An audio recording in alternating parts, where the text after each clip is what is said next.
Quinoa అనేది ఒక complete protein అండి. దీనిలో 9 ఎసెన్షియల్ అమైనో యాసిడ్స్ ఉంటాయి. ఇది వెజిటేరియన్స్‌కి ఒక వరం లాంటిది.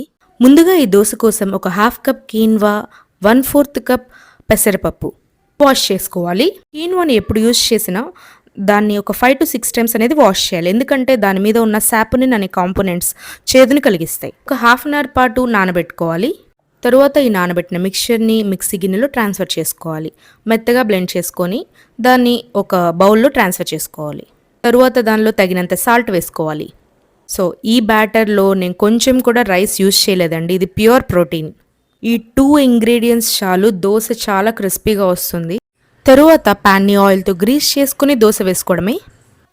ఒక్కో దోశలో 6-7 గ్రామ్స్ ప్రోటీన్ అయితే ఉంటుంది.